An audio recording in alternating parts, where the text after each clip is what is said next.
Today we have Richard. Richard, thank you for taking time out and speak with us today. Pleasure. First question, as always, goes out is what brought you to CrossFit Harrow? Yeah, okay. So I think there's a couple of pieces to that. What I'm going to split it into what brought me to CrossFit and then what got me to CrossFit Harrow.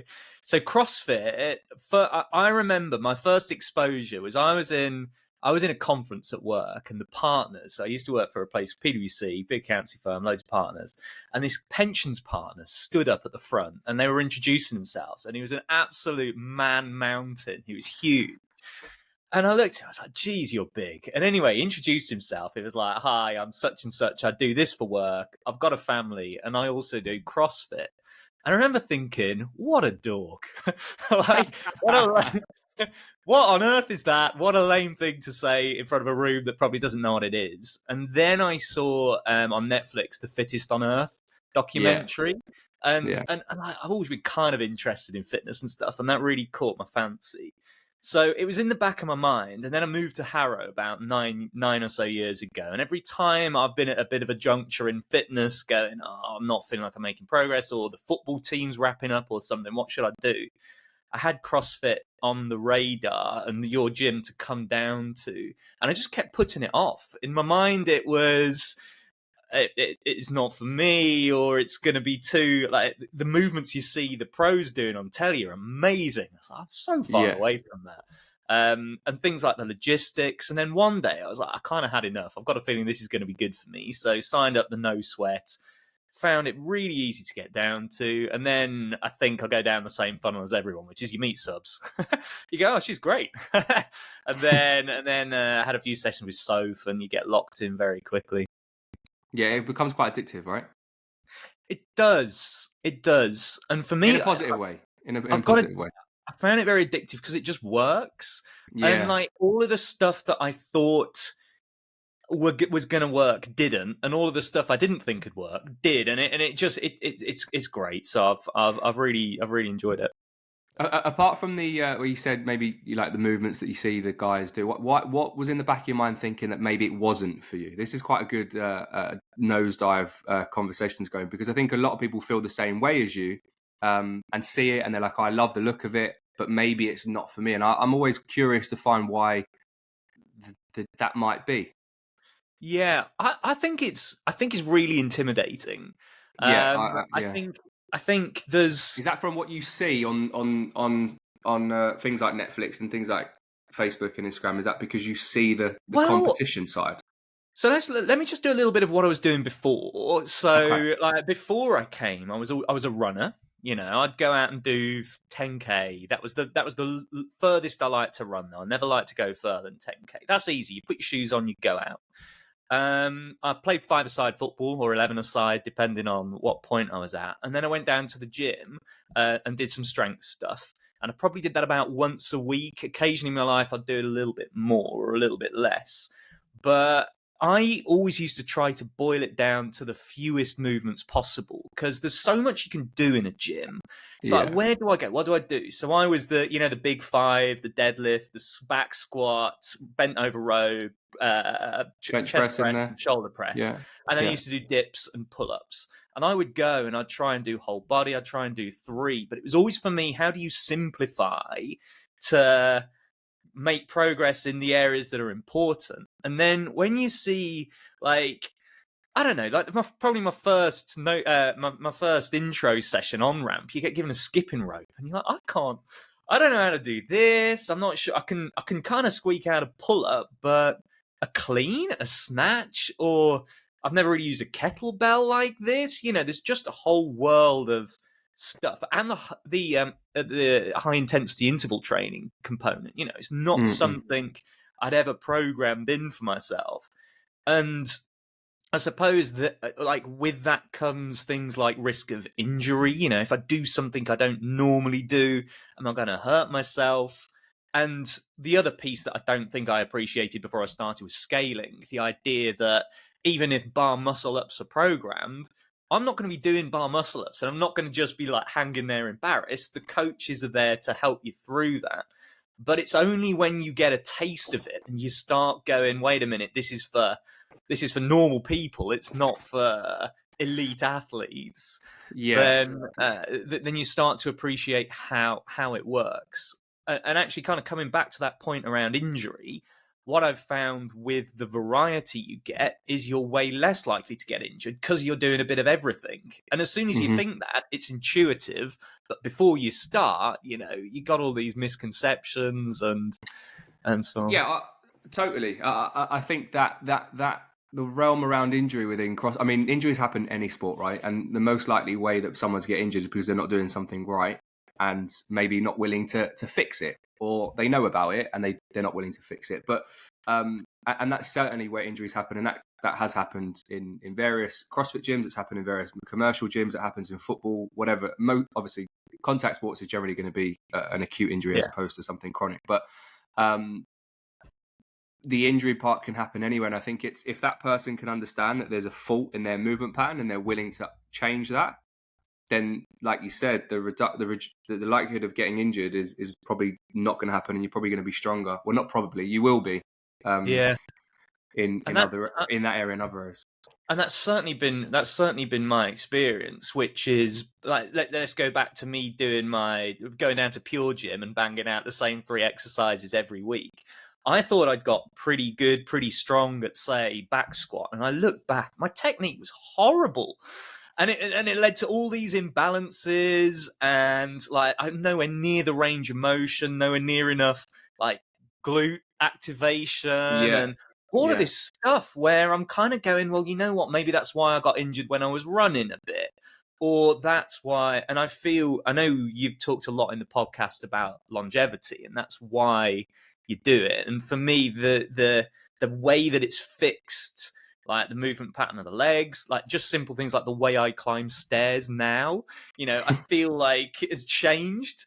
And that's because of the technique of kind of going into your box jumps and you're all of this and that, and exactly the same thing with shoulders, which was where like the thing that's probably been the biggest change through the journey at the gym so far is about getting a shoulder injury and trying to work out what it was, and finding now I get things out of shelves different, like using a different part of the yeah. shoulder to lift my arms up, and I think the methodology that CrossFit uses is great at giving people the opportunity to discover this. I don't think it does everything for you, but I think it gets you close.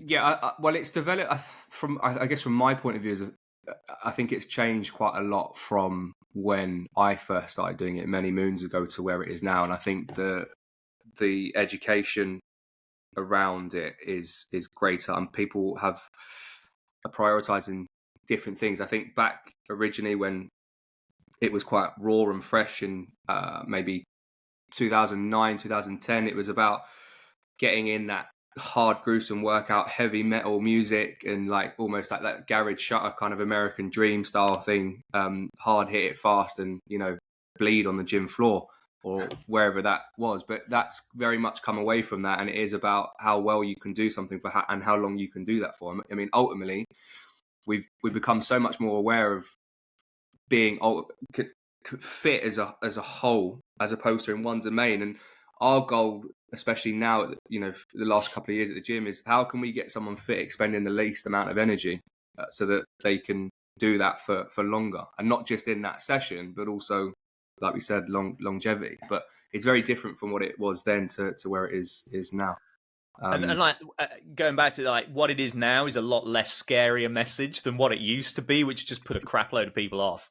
And I think completely agree. Yeah. The kind of flip side to that, and I think a lot of affiliate owners are onto this, and a lot of coaches, is that what the media or social media from the CrossFit side are portraying at the moment is a lot of heavy competition stuff, and that's not a good entry route for people, because when they see that, they might go, well, I definitely can't do that. And if that's the first impression, that's gonna stick. Like your experience and everyone that I fortunate enough to talk to on these podcasts and meet day to day, what happens within inside the four walls of most CrossFit gyms, probably 80 to 90%, if not a little bit more, they're around fitness and not competition.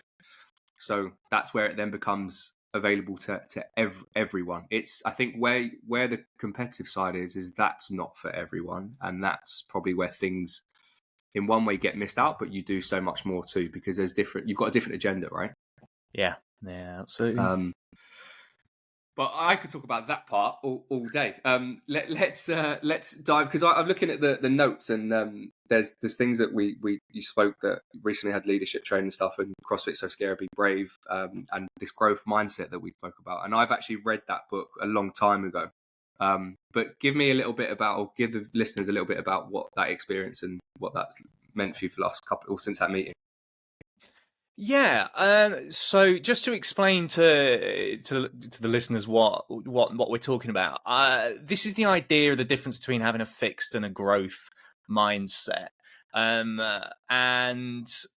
a lot of this was something I'd kind of felt but never heard put into words before.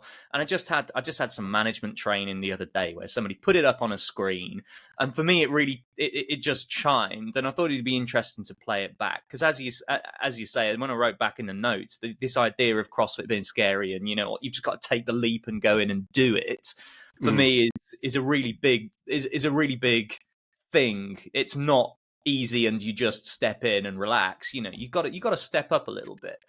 And the way that this works is it's like there are a few different pairs. Difference between a fixed mindset and a growth mindset. So the fixed mindset is, this is the best I can do, whereas the growth mindset will say, I can keep moving. And rather than thinking I can't do this, you think I can practice more. Yeah. Now, what it doesn't say is like, I can do this. You're not trying to fool yourself and pretend that things that you aren't capable of, you are, if you just have a positive mindset. It's more the idea that you are going to get beaten by things, but you shouldn't let that stop you. You should figure out what's important to you, and then if there's something that is important to you and that you're not doing as well as you'd like, you got to start chipping away and working it through. Another pairing, I'm afraid of making mistakes versus mistakes help me learn. I think that's huge, because that doesn't just necessarily go within the gym. I think that's, all of them are in everyday life. I think that people don't like to make mistakes, and they don't want to show their vulnerability. So they would rather just sit back and stay quiet, and not ask for help and say, like, look, I need to do this, or just take the chance and make that mistake. And if it works, it works. It's great. You'll learn why it worked, and if it didn't, you'll still learn why you shouldn't have done that and what you need to do next. Absolutely. And this is very much, I think, my personality is I tend to put myself out there and have had my ass kicked in the past. And you learn so much from that, and it's uncomfortable and it's difficult. But I'm thinking of things like, and it's in different areas. I'm thinking of things like at work, or like, I remember early on in my career, I watched people who I felt like they could wing it in presentation. They would just have a few PowerPoint slides, they'd talk to them, and they'd be fine. I was like, that's such a good skill. I'm going to practice that. And I tried to wing a few slides presenting to the whole team. This is like 80, 100 people. And I had a meltdown. Like, my blood pressure spiked, my ears started ringing, my eyesight went blurry, and then I left. I don't know how I went through it. It's because I was presenting with somebody else and they carried me through. But I had to go to the toilet afterwards, wash my face, and go, what the hell just happened? God, you went through it. And then when I was talking to people afterwards, they were like, that person you think wings it, they have spent decades practicing that skill. Like I knew them 10 years ago. They used to write notes on everything they did and rehearse it. And they make it look natural, but what they make look natural is years and years of practice. That's kind of one example, but it's what I wouldn't say is I shouldn't have done it. Yeah. Like, sometimes you've got to put yourself out there in a position where you're going to try something and then get your ass kicked. And then, as I say, it's a real learning experience. I think that I totally agree. And I think it's important for people to do that. There's obviously going to be those introverts that maybe find it a little bit more difficult to put themselves out there, but everyone will do that in good time or when they feel that they're ready. And opportunities come and go, and they might not have seen it the first time or the second or the third. It might be 4 or 5 down the line that they go, actually, right, now's the time where I feel that I could manage my vulnerability. Yeah, and the idea for me, and I did think about this a bit, but of why bring up this idea of having a fixed mindset or a growth mindset, and it isn't because I think somebody who is I've got that tendency towards the growth mindset, and that's why it resonated, I think. But I know loads and loads of people don't. And it's not about saying change how you think about everything. It's about sometimes just challenging yourself on 1 or 2 little points and kind of giving you permission to do. Yeah. So, yeah, you're right. Some people, this is so far from how they naturally operate. But do you think that's linked to with the current, like where we are today in technology and what's out there on social media, and what is, when I say social media, it's not just Facebook, Instagram. It's also talking about like news and stuff, of what the peak of that thing is. So, for example, in the CrossFit or fitness world, it's going to be male. It's going to be 6-pack, big legs, big arms. Massive snatch, big massive squat, big clean and jerk, whatever. With the ladies, it's going to be a flat stomach, maybe big busted, big boobs, etc. That's for fitness. In an entrepreneur world, it's going to be, well, if you're not waking up at 4 o'clock in the morning, meditating, doing yoga, eating or drinking matcha tea, and then finish your working day by 10 p.m. at night, then you're not successful. Do you think that has something to do with that pressure? A little bit. I must ask, how's your ice baths going?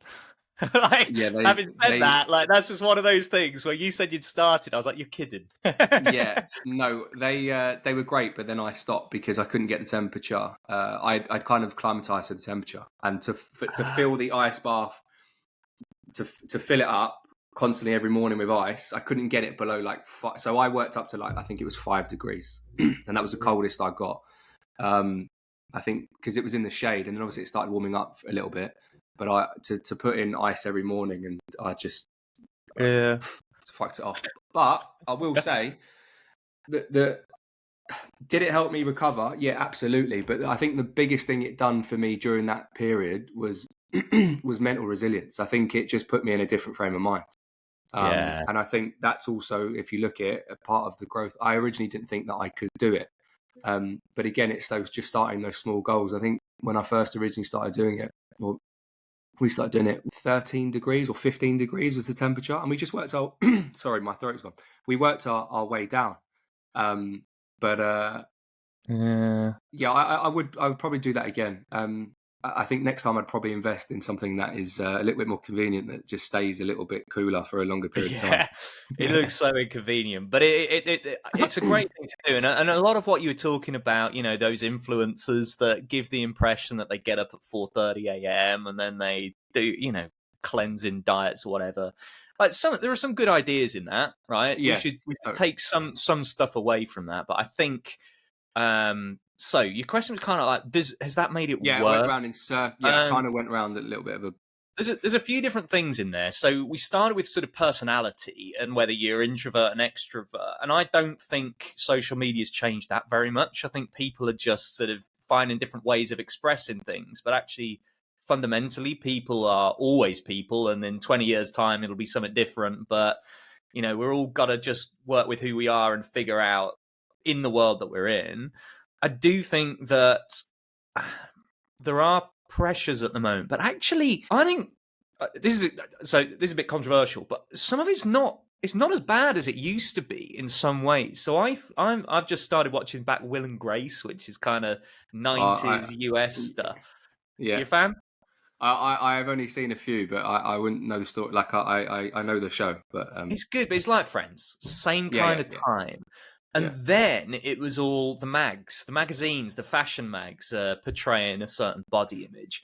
And like the cast is skinny to a point of being scared for their health. And they keep making fat jokes about each other. And you're looking at it going, this is madness. Like, at least when you see somebody who's bulky, they've had to eat something. Yeah. But we've kind of gone a bit too far towards the bodybuilding side. But I don't think there's ever been a point where there's been healthy communication about body image. Yeah, that's But fair. I Yeah. wonder if it's getting healthier. I think we're moving away from the booze culture, and it's okay to have a big as long as you're a lad. I don't know. And it's social media has its own problems. I think it's It's a different universe, different planet. it is, but it's as much to do with the fact that it's designed to hack your attention systems and make you always want to reach for your phone and do something else as it is like as it is the content. I think the content's awkward, but as I say, looking back to the 90s, it's no better. It's no worse from a dangerous body image point of view, I don't think. Yeah, I think actually some of the magazines in the 90s, like only because I grew up with two sisters, you have like, I think it was Heat magazine, OK magazine. There was always things on there. I didn't buy these magazines, by the way. I think there was always things on there about female body image and what they the perfect female shape, for example, or what they should. I think one of the people that stands out was Victoria Beckham. Actually, I think she went through a period of like a lot of stick about how she looked and things like that. So yeah, fair. It's probably been around for a long time, but probably more exposed now on a larger scale. Yeah, and it all comes back to everybody's got to figure out their own things, and just make their own improvements, and yeah, so I suppose very even much believe.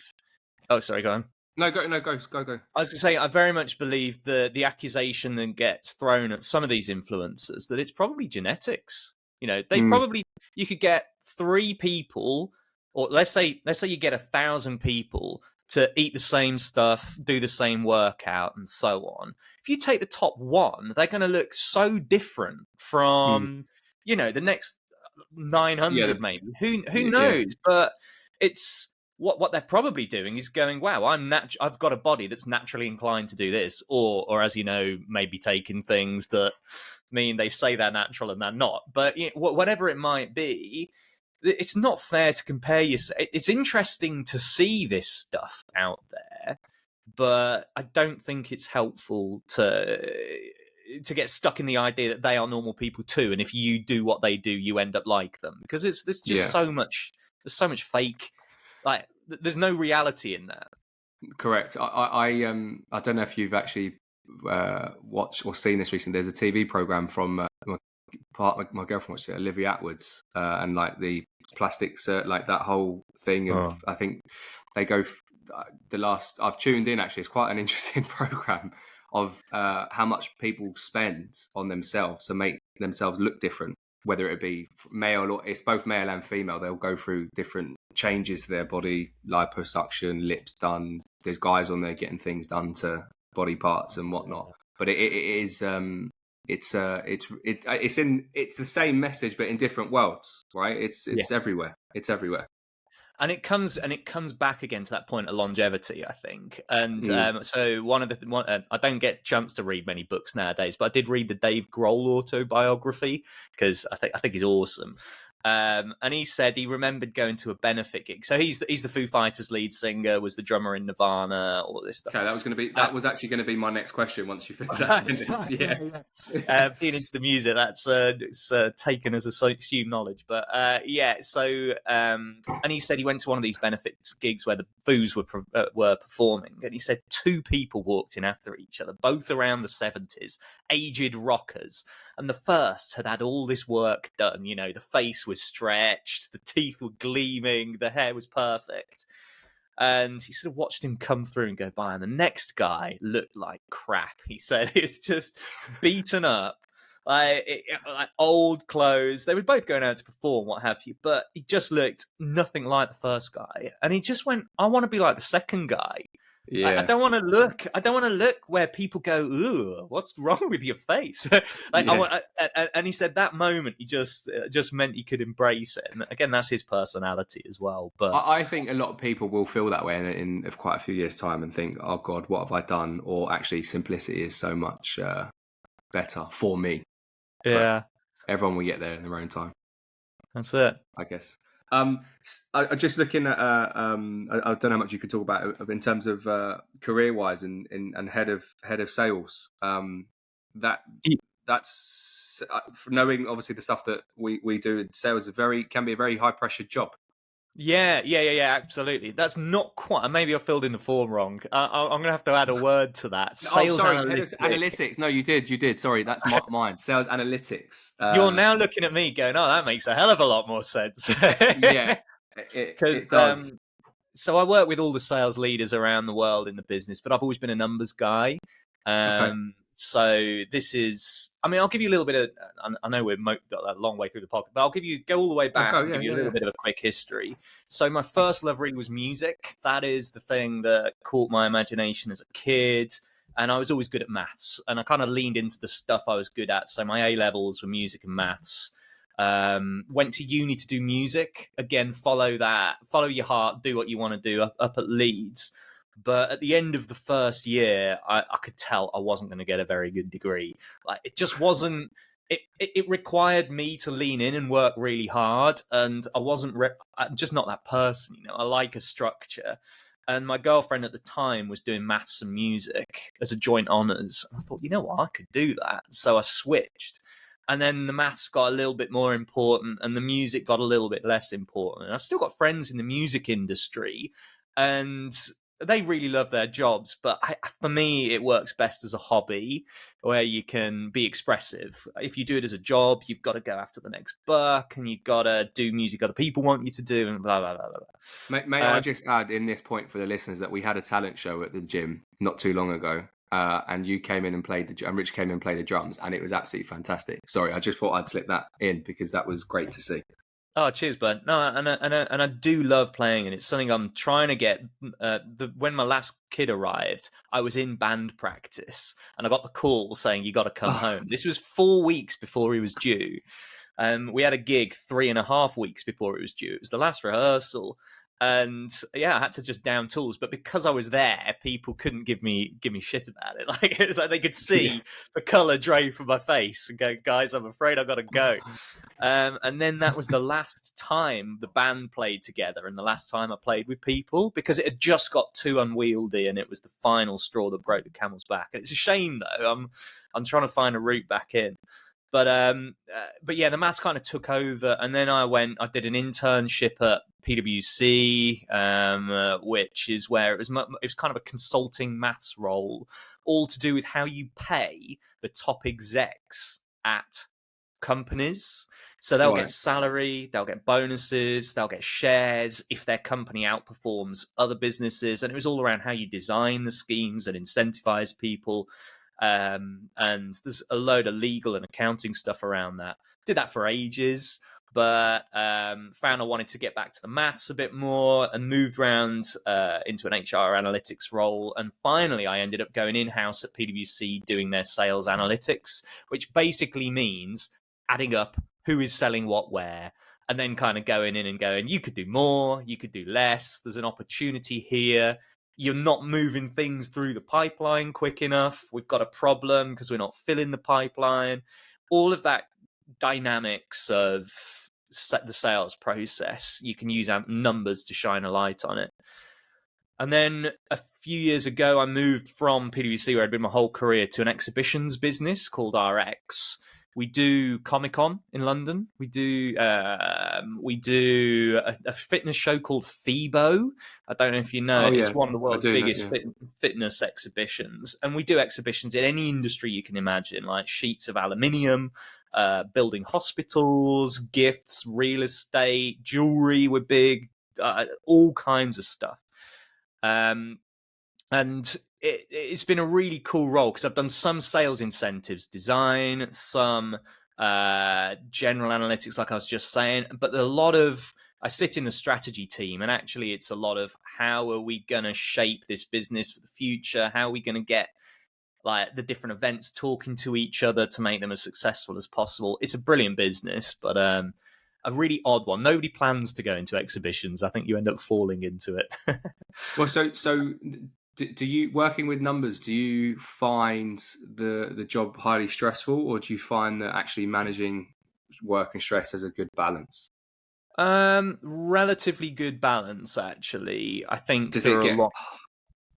sorry? Go Does on. it get higher, closer to like the start of an exhibition or during or? More to do with certain projects and when are we talking to the big boss? So we're part of a bigger company called Relex, the Elsevier publishing business. LexisNexis does sort of risk stuff, and when you're talking to the big boss of that, you got to get things in a row. Or you got your own internal deadlines or presentations to deliver.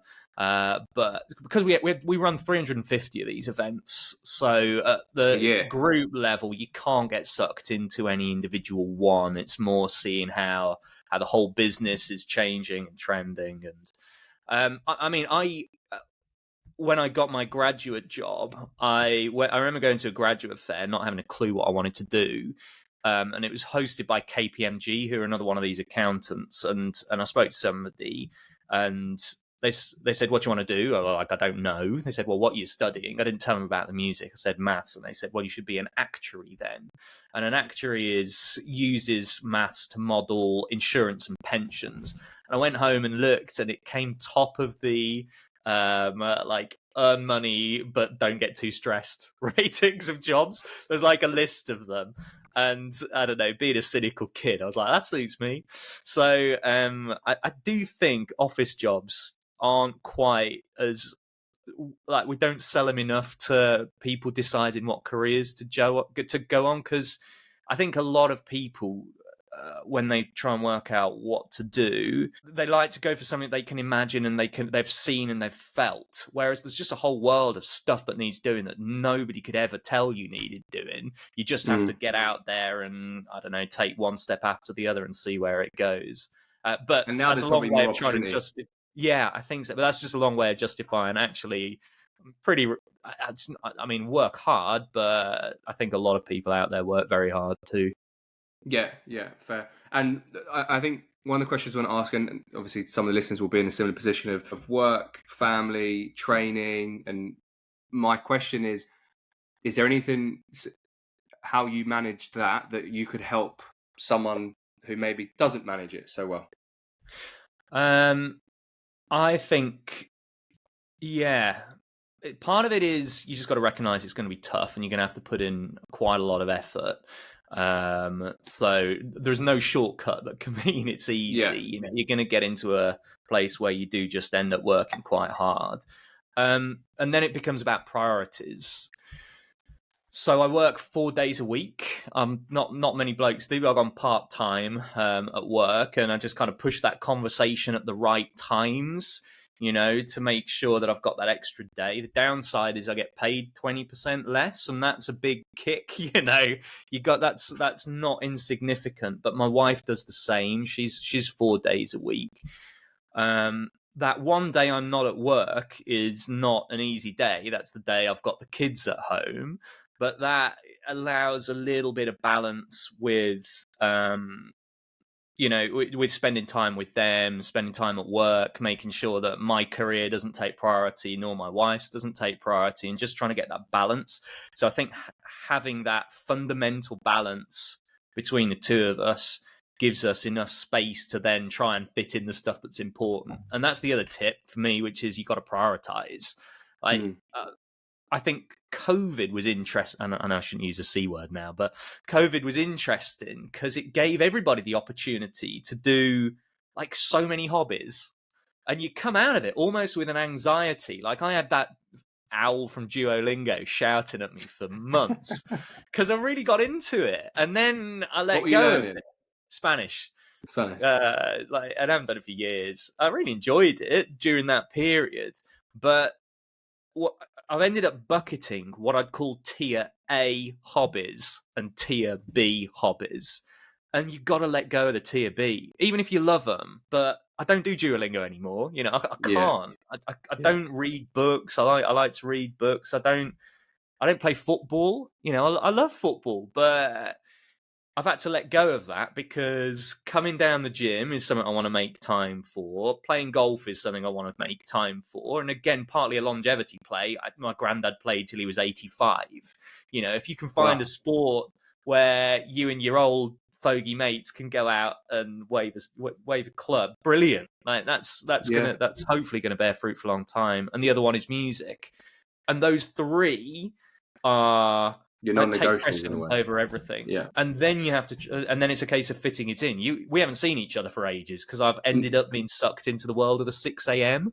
Oh gosh, that's a hard And world. That. it's nobody's. You go to bed at 9:30 because you're so tired, Yeah. but it's the only way of fitting it in Yeah. sometimes. Yeah, and they're your non-negotiables, and you have to do what you need to do to get that satisfaction out of those things, because in turn that will lead to some sort of personal happiness and achievement and success in that sense. But the question I wanted to ask you actually on that is, how easy or difficult was it to make that decision to go to 4 days? Because I would imagine that was for some can be a very big decision, especially that you've both done that. Yeah, it took a couple of things. It took a while to come round to the idea of it. So I'd like to remember I was all progressive and for it, and I'm pretty sure my wife would tell you I resisted it for quite a long time. For that reason, you don't want to. I don't know if you don't want to jeopardize your progression, or you don't want to give the wrong impression to the people that you work for. But I think that idea of balance it kind of won me over. And what made it a lot easier was I'd moved at PwC from that role where I was serving clients. And that is a case where, if they send you through something at 9 p.m. at night and need it for the next day, you can talk about boundaries, but really you're going to have to do it, because client service is what distinguishes you as a business. If somebody needs you to go to Bristol for 7 months, you're going to be living out of a suitcase in a hotel. And that was an environment I would have found it very difficult, I think, to go down to 4 days.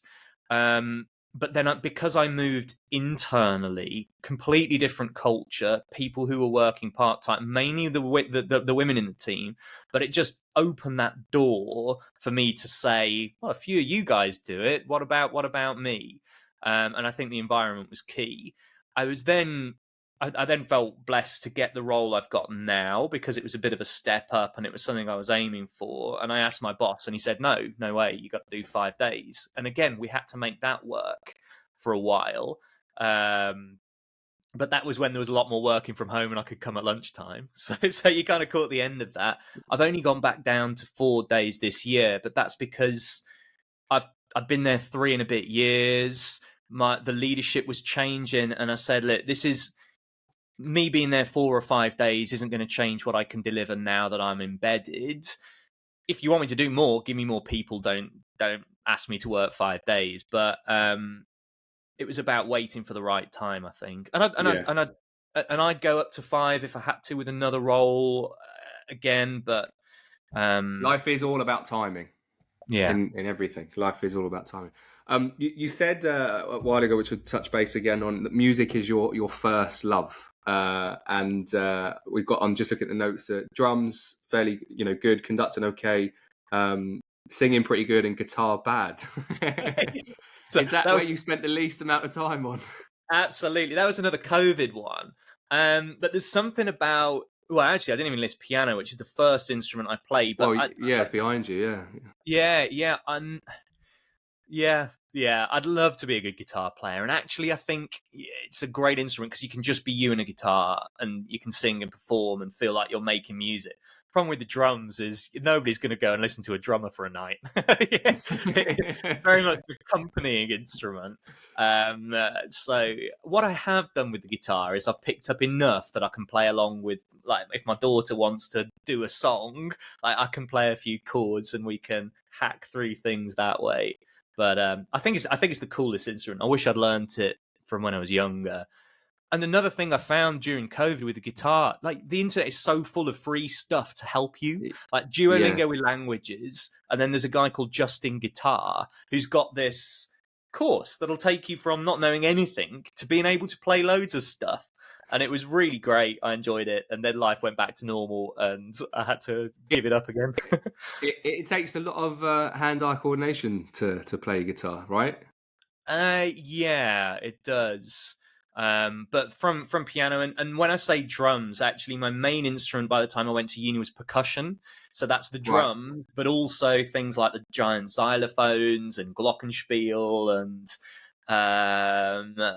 loads of different instruments. Anything you hit, at the back of an orchestra, that was what I was playing at that time. So I think I've got some of the hand-eye coordination, and it helped. Those people. I bet you find it easy to learn Spanish because of the Italian. Well, I haven't done Spanish as such, but when we go to Spain, there are a lot of words that are very, very similar, and I can understand a couple of things. My girlfriend can speak a little bit, and she's actually learning Italian too, and she learns faster because she has a Spanish base. Yeah. Well, and same with music. If you understand the fundamentals, you're going to learn guitar quicker than somebody who's come into it that doesn't know chord progressions. That's theory, nothing to do with the guitar. But if you know how songs are structured, you're going to pick it up that little bit easier. Yeah, a friend of mine, I tried. Yeah, I never got into it. I couldn't. I found it very, very difficult. I just didn't actually have that coordination, but I had no background in terms of that theory either. I couldn't tell you what music notes meant or anything. Yeah, but now I'm going to challenge you there. This is growth mindset stuff. Yeah, it's not not any good at it. It's that you just haven't put the time and the practice in. I reckon. Completely agree. Yeah, never. Do you know one of the things I've laughed at is like it'd be amazing to be able to sing and play guitar. Yeah. And they're both. I mean, what's your opinion on this? Do you think everyone can sing, or do you think there's people that are just not meant to be singers? I think everyone can sing. I really do. But, in tune? Yeah. Well, not now. Most people can't right now. But I think it's, and this is the growth mindset point. I think it's in there. But I was brought up in a house where everybody sang. Really? Okay. And it's so easy to forget. And this is one of the things looking at my kids. Like kids are kids for ages. I've got an 18-month-old at home. In a decade, he's going to be 11 and a half. Right? And did you expect an 11-and-a-half-year-old to be good at anything? No. So he's got like a decade of permission to suck at everything and just practice. And, I started learning the piano when I was 4. I would practice 3 times a week, have half an hour lesson a week. And 10 years later, I was all right at the piano. People are really attached to this idea that when you get older, it's much more difficult to learn things because your brain is just stuck. And I really don't believe that's it might be partly true. No, I have to agree with you. I don't think it is. I think because you're more you're a little bit wiser and have a little bit more experience of in a way how to learn. As opposed to as a kid I sometimes I wish I could go back to school to relearn because I don't think I appreciated certain things at school. I've gone back to school this last year of topping up my Italian and getting it redoing my GCSEs and things like that and doing my A levels. I actually think it's better to do it as an adult. Yeah, absolutely. And you got that discipline and that structure, and Correct. so you can see the bigger picture much better. But adults are just impatient, and I am too. And this is the other hobby of mine at the moment, which is golf. I'm about 5 years in, and I suck. I really do. Golf's a hard game. Such a hard game, and I've sucked so much for so long, but I can't give it up because I know it. I know you just need to work it through. But then when somebody comes along, and I don't know, in a year they're already better than me. But then when you talk to them, they played with the dad when they were a kid. And they played hockey at uni, which is kind of similar stuff. And they've taken it up and they now go out 4 times a week. I'm like twice a month. But it's about, they say you need to do something for 10,000 hours to be an expert at it. And if you're like, I think it's so profound because it's so relative to the position that we are in the field that I am in, is that everyone wants things like now and don't realize that it's a process and takes time. And those who come in, or that may be like good or better than others, it's most likely because they had a very high sporting background as a child. True. Maybe stop for a little while and in 20s or 30, whatever it might be for them, and now continue on. So they have that kind of muscle memory in a way, and I think it's the exact same. I think it's the exact same. Yeah, I think so. But that's not to say, because it's so easy to go, I suck at this, so I'm not going to do it. It's much harder to go, I suck at this, so I'm going to do it more. Or just accept that if I keep turning up, and I know, I just know, maybe in 10 years' time we'll talk, and I still suck at golf, and I'm like, it was pointless. It's a waste of time. My perspective on life has changed. But I think at some point I'm going to suck less, and it's going to come through work and repetition, practice and exposure. And I just got to accept it's a real slow journey. And not try and jump to the end. But that's I think so true with music. If it's important to people, you could learn to sing, but you're going to have to put in hours. I don't know. If you put in an hour practice a day, you might say in 3 years' time you'll be able to sing, or 2 years' time. I don't know what the answer is. Some things might be easier to learn than others. But you look at that kind of workload and go, holy cow, how am I going to do that? But my daughter walks around the house singing for fun. And I was going to say, how important is music at home? How much exposure do the children get to it? Quite a lot. We send them to Stagecoach, which is singing, acting, and dancing. Triple threats, is that what it's called? Yeah, well, it is a triple threat. I mean, yeah, it is. It's great for them, and part of the reason for that is, I think, again, I don't want to get into trouble with any of these things, but they're less inclined towards kicking a football than my 1-year-old. And I wanted to make sure there was something structured that the girls could do that would give them access to teams, things to work towards, events to participate in. And me and my wife met doing an amateur dramatic show in the band. We know what great community is around it and the kind of rewards you get for doing it. And so we just started them down that path, and both of them, the 7-year-old and the 4-year-old, seem to enjoy it at the moment. If at any point they say we hate it, it's not for me, we may well move them on. But and then you've got me singing, my wife's in an orchestra. They've just got it around them a lot, which makes it easier, but they're not going to grow up as elite sports people. My eldest daughter was coming home all morose yesterday because they'd played a football tournament at school and she was dreadful. And I must admit, you won't have got any natural talent from me. So you win some, you lose some, I guess. But I suppose they're going to dive into as much as they can and whatever they can, and I guess eventually they'll make their own decisions what they like and don't like, and absolutely, they'll find out what they're good at and what they maybe want to persevere. It's the same way that I'm sure that you learned, I learned, and most of us do learn that way, don't we? That's it. What in terms of maybe some goals that we have, either personal goals that you have or fitness, what have you got? What's on the agenda and what's on the map for you moving forward? Yeah, so I've got some long-standing ones actually from the days where I was down at the Pure Gym, and that's bench press body weight, and then a load of stuff that comes off that, which is like a ratio. So I want to, and I don't quite weigh this, but I'd love to be able to shoulder press 60, which is a long, long way from where I am now. Bench press 90, back squat 120, and deadlift 150. And actually, good numbers.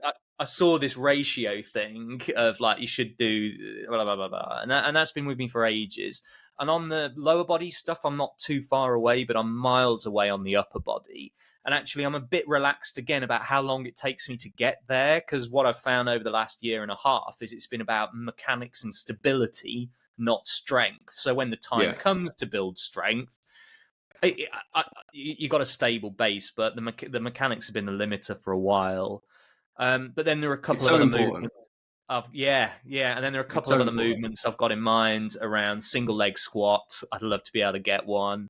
which again is about the mechanics, because the strength is probably there, but the stability isn't, and ring dips are probably, and that's probably an interim goal, because I can bang. And again, this is where CrossFit will shine a light. I used to be able to knock out sets of 12 dips on the parallel bars, and came to do one ring dip and I couldn't move. Then I started to get. It's just I got so used to sort of elbows out, pushing in. And the rings wobbling a little bit.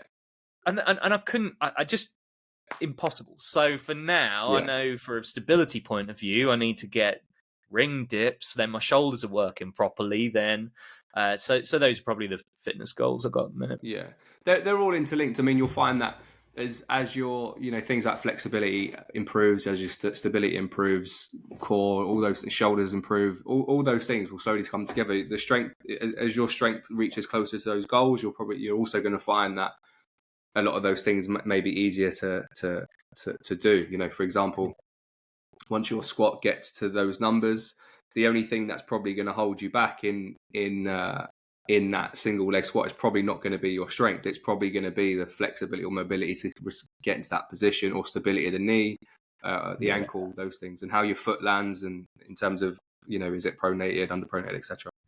Correct. And I had and there's one other area I need to work on, which is core strength at the moment. And I just had this so typical CrossFit experience the other day, where I came in and it was me, I think it was 3 ladies from the gym and like a much lighter guy than me, and we were doing cleans. I think it's the hang clean stuff. And I was going, yeah, I feel good. Like the weights I've got look really good. I'm feeling good about this.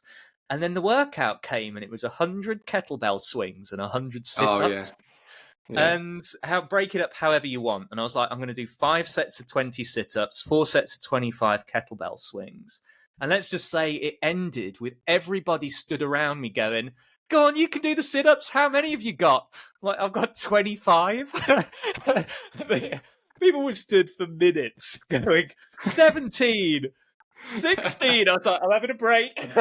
It was just perfect, because it shows how different everybody is, and how we've all got our stuff to work on. And yeah, you could have been in that class, and someone would have looked at you in terms of those weights and gone, oh wow, I want those weights that Richard's using. I want to use those. And then equally, you felt in that workout part, I wish I could do those sit-ups as fast as he or she or whatnot. Oh, it was humbling. That's the word. It's not humiliating. It's humbling. And humbling is great. We got to be humble. Yeah, for growth, I completely agree. Again, it goes back to, it's not that I'm bad at it. It's just I maybe haven't spent as much time, and I can spend more time and whatnot. All part of the growth mindset that you mentioned. But very valuable lessons in there. Richard, we're out of time for today. But I really appreciate you coming on and sharing your experience. And guys and girls, thank you very much, and tune in next week. Mate, that was quality.